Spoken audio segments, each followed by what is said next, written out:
We're continuing on Shulchan Aruch Orach Chaim, Halachot of Shabbat, Siman Resh Tzadi Vav, Seif Dalet is where we're holding, and Daf Ayin Aleph Amud Bet of the regular prints of your Mishna Beruras.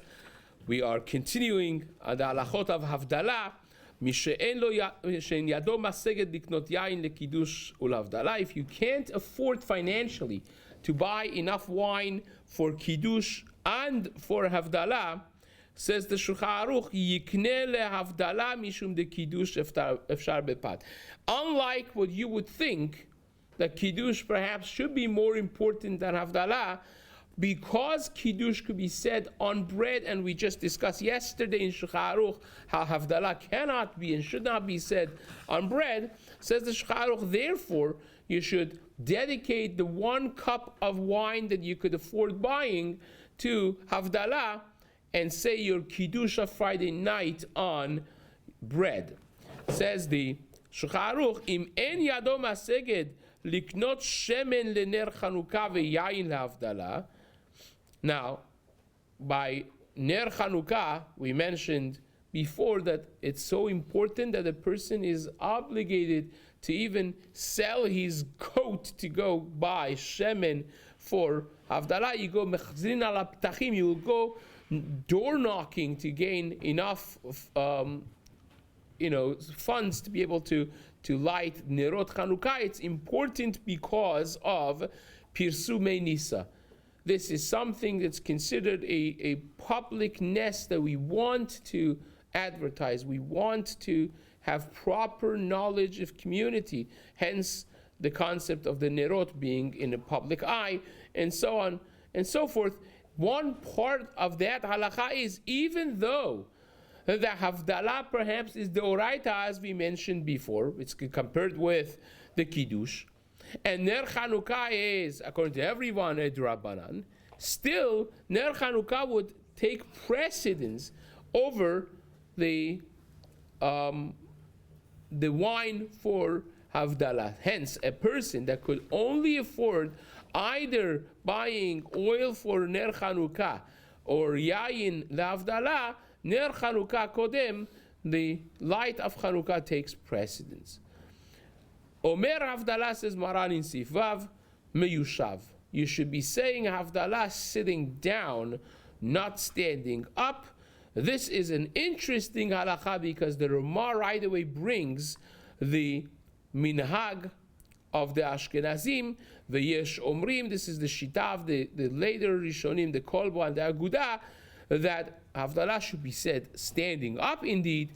Vechen noagin b'medinot elu, he codifies the minhag of the Ashkenaz. Again, Ramah was in Ashkenaz, he was in Krakow, and he says the minhag in our places is to stand and say Havdalah.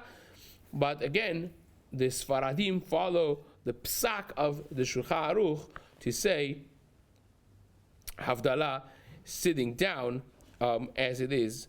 The halacha, says the Mishna Berura over here, we're speaking about when you are saying Havdalah, not just for yourself, but others are fulfilling their obligation of Havdalah with you, listening to you, then you should be sitting and saying it because you need a certain being set when you are being motzi other people. The Reb Chaim Panchurmoli of Turkey in Petach Dvir, he writes in our Siman in Sif Katan Hey that a person that is saying the Havdalah and is drinking the cup, and the people are not tasting the wine, because we said before the minhag is, unlike Kiddush, you don't share the wine, you drink it all, then they don't necessarily need to sit down, those who are listening, they don't have to be yotze with the bracha of Borei Pri HaGefen, but the Kaf HaChaim disagrees with that psak. The Kaf HaChaim writes that because Chazal instituted that when you're saying Havdalah on wine, you should be sitting, and this is you're the shaliach of the people with the bracha and the wine, with the drinking and everything. it's as though all of them are saying the bracha, all of them are drinking the wine, and therefore they should be sitting as well. Now, this is surprising because at the end of the day, they're not drinking; they are just being yotze with your saying of the Havdalah. They only need the bracha of Havdalah, which is important for them. As Rashi says in his Sefer HaPardes, or the older Sfarim of the Rishonim from Rashi, and therefore, if they want to be yotze with the bracha of Besamim and Moreh Ha'esh, then they need to sit, but not otherwise. Now, this becomes a little complicated, but the Maaseh, our halacha and the minhag is that we do Havdalah sitting. Now, in Baghdad, the minhag of the Iraqis, based on the Ben Ish Chai, who codifies this minhag in Parashat Vayetze, was to stand and say Havdalah. Like your family minhag is to do that still, or so the Ben Ish Chai writes in Parashat Vayetze that the minhag in Baghdad was to say Havdalah standing. Lelavot HaMelech, you are, escorting the king out. The Shabbat is leaving, and therefore you want to do it in a respectful way. Again, Chacham Badia brings that. Lemaaseh disagrees with it. He says, the halacha lemaaseh, better to sit down during the course of Havdalah Motzei Shabbat, whether you are the one saying the Havdalah or you're one of the listeners that is being yotzeh with him. A person should be sitting. Now, one additional point the Kaf HaChaim brings in the name of the Midrash and in the name of Midrash Talpiot and the name of the Mekubalim, that Al Pi Kabbalah also should be said sitting. So you have more than one reason, so to speak, to be sitting, and that again codifies our minhag, unlike the Ashkenazim, who generally speaking would stand. So says the Mishna Berura,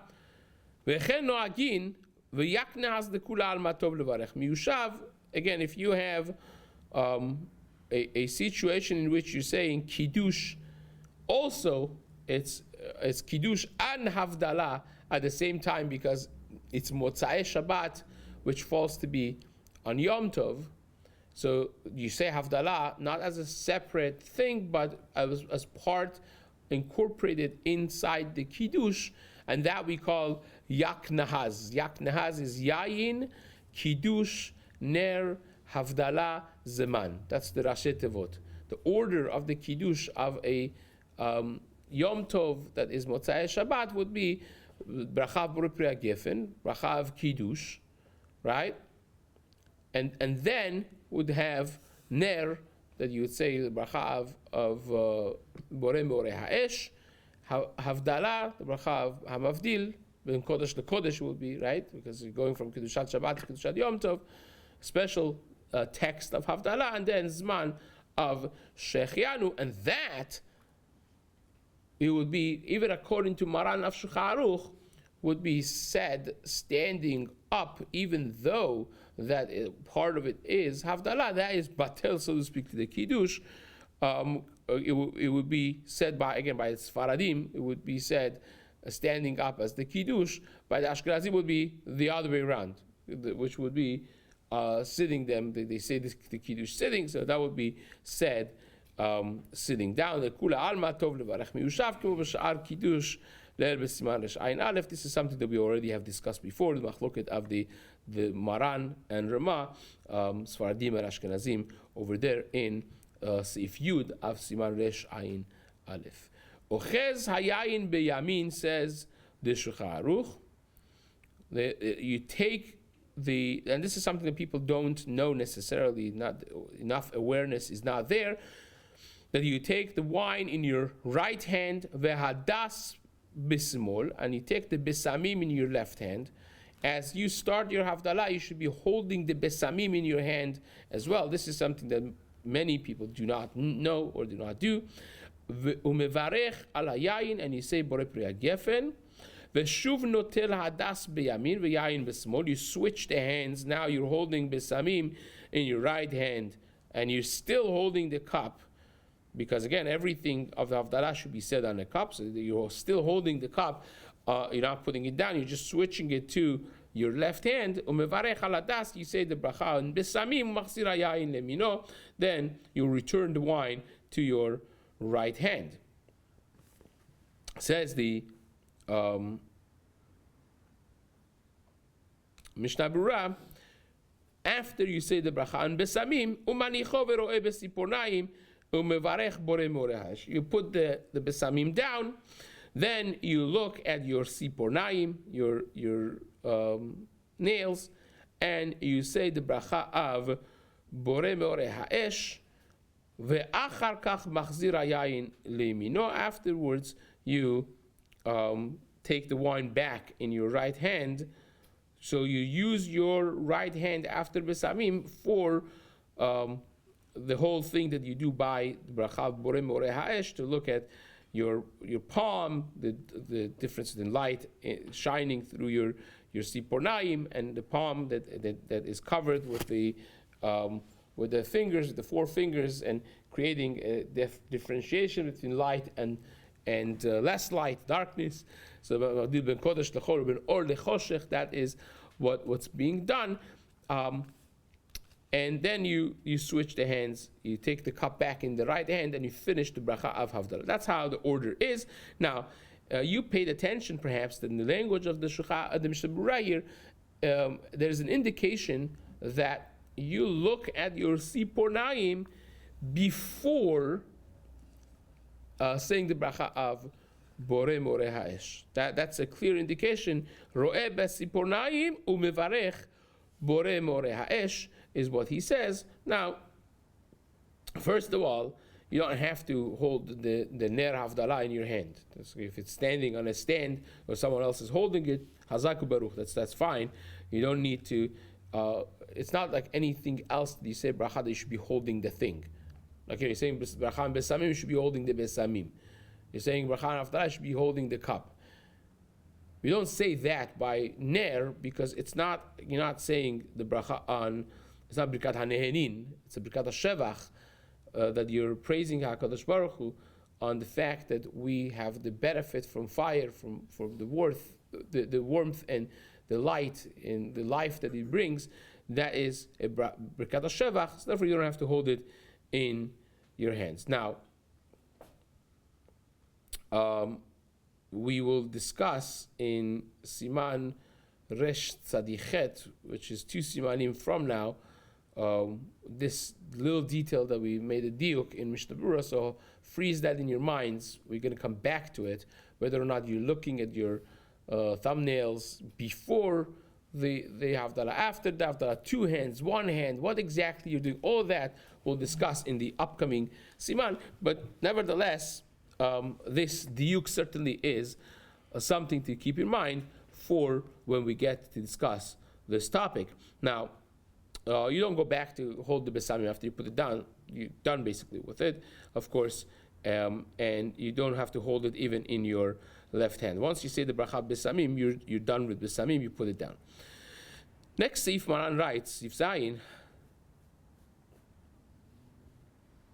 Afilu sham'u kol bnei habayit Havdalah bebet HaKnesset. Even if the entire household heard Havdalah in Bet Knesset, if you didn't want to be Yotze, you wanted to say that home with the family, like the way it should be, around the table and so on, then no problem. Mavdilin babayit. You're not Yotze. If you have a kavanah not to be Yotze, this becomes a part of a large puzzle of a fantastic and complicated discussion of mitzvot tzrichot kavanah.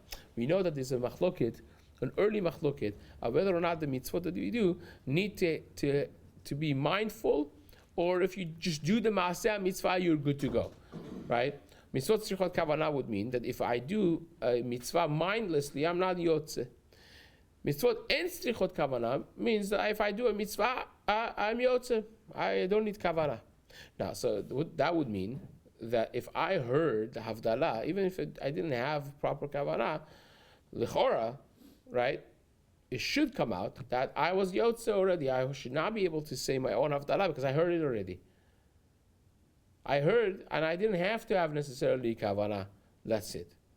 So we should get into this whole thing of safek brachot la'akel, sabal, but that's not necessarily correct. Again, this is a fascinating and a very complex topic, so we're certainly not doing any justice to this at all.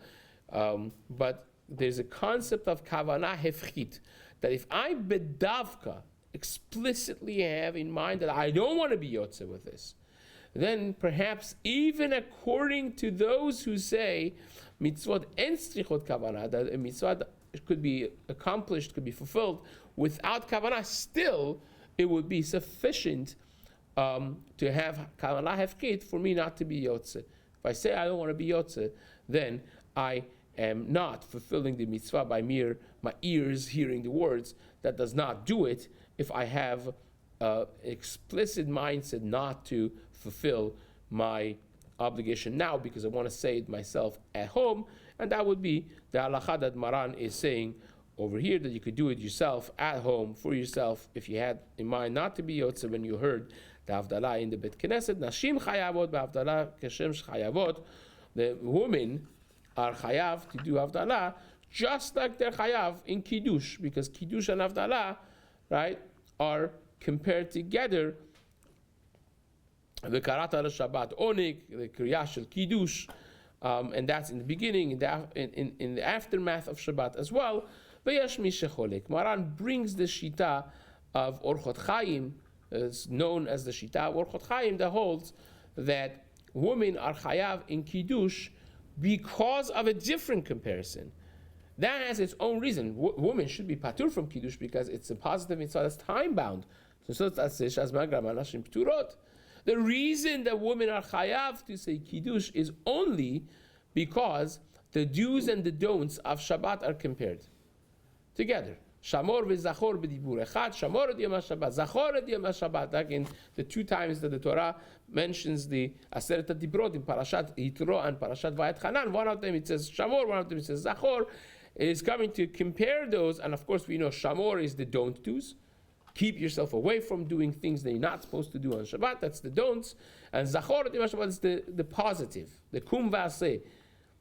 So those two are compared, and hence any person that is obligated to be careful in the don'ts of Shabbat, which is everyone, women also, right? They're also obligated to do all the do's of Shabbat. Hence, they're chayav in Kiddush. That's as simple as it is. Now, says the Orchot Chaim, that's only for Shabbat. But once Shabbat ended, now you're in Motzei Shabbat. So Motzei Shabbat doesn't have that comparison. So Havdalah would be a regular mitzvat aseh she'azman grama nashim pturot. Says the Ramah. The Maran does not necessarily say more than that. It's just the stam v'yesh, which halakha would be like stam, that nashim are chayav to say Havdalah. But again, there's this concept of Maran bringing the yesh omrim, which will actually invoke a lot of heated conversation of whether or not my wife could say Kiddush Havdalah for me. If you have a bar mitzvah bacher, right, can the mother, if the father is not available or not home, can the mother be saying Havdalah for other? Because if she's not hayav, so then maybe she shouldn't even be saying it. Maybe it's for Sfaradim, a bracha she'ena sricha. Maybe she should bedavka, listen to other people. It becomes a fascinating and a very involved conversation of halakha around a woman saying Havdalah. The Ramah adds with one sentence, Al ken lo yavdilu la'atzman rak yishme'u Havdalah min ha'anashim. Because of this machloket, women should not be saying Havdalah for themselves. They should listen to men saying Havdalah for them. That would be the psak of the Ramah over here. Says the Mishna Berura, Lo yavdilu la'atzman, that they should not say Havdalah for themselves. The Bach writes that even according to that shita, that women are absolved from saying Havdalah. However, they could bring the obligation upon themselves and say Havdalah, just like they could do with any other mitzvah that say Shazman Grama, at least for the Ashkenazim. The Kaf HaChaim writes that the women should not be saying the bracha of Hamavdil. If they want to say it, they should be saying it Veli Shemu Malchut, without Shemu Malchut, because of a chashash of bracha la'atala. But Chacham Obadiah writes in Yalbia Omer that halachically speaking, women are chayav, as the Shulchan Aruch writes, and therefore they could say the bracha if they need to, if there's nobody else, and they know how to say Havdalah properly, they could say Havdalah for themselves. If the man has come home from the shul and he has already listened to Havdalah, has been yotzeh, says Chacham Obadiah, in that case, he should not be saying Havdalah for them if they know how to say it themselves. If they don't know, that's a different story. He could say it for them. But if they do know, then despite all of this heated debate, they should be saying it for themselves, says the Abia Omer. And one last piece over here.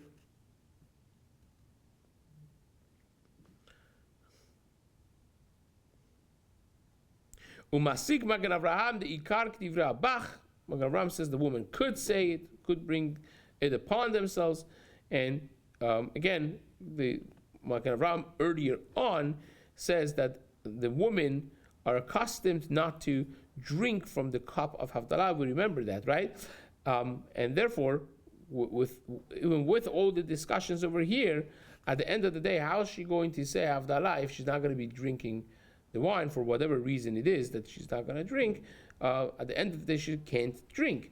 If you follow that minhag, and that's what the Rabbi Yaakov Melissa also writes in his Sidur Derech HaChaim. But the Kavanah of Magen Avraham really is to say that when there's nobody else to say Havdalah for her, she should be saying it herself. We could be mekel, we could be lenient to allow her to say Havdalah herself. And of course, in that case, when she's saying Havdalah, she also must drink from the cup of Havdalah at the very least, Melo Lugmav, as we have discussed already before. So that becomes the halacha both for Sfaradim and Ashkenazim. If women need to, they could say it themselves. V'alachatchila, as the Kaf HaChaim says, and Rabbi Omer doesn't necessarily disagree with that, Lachatchila should listen from a man and be yotzeh, but if there's nobody else, then they could say it themselves. According to Harvadia with bracha, according to Kaf HaChaim is a little bit more concerned to say it Belisha Malchut, but that's not necessarily the minhag. The minhag has evolved that the women do say Havdalah b'Shem Malchut for themselves, even for the Sfaradim, or especially really for Sfaradim, because Maran paskins that women are chayav in Havdalah, and that basically concludes Seif Chet, which concludes our Siman Resh Tzadi Wav. Bezat Hashem, we will discuss the halachot of Besamim for Havdalah and Siman Resh Tzadi Zayin in the days to come. Chazak Baruch.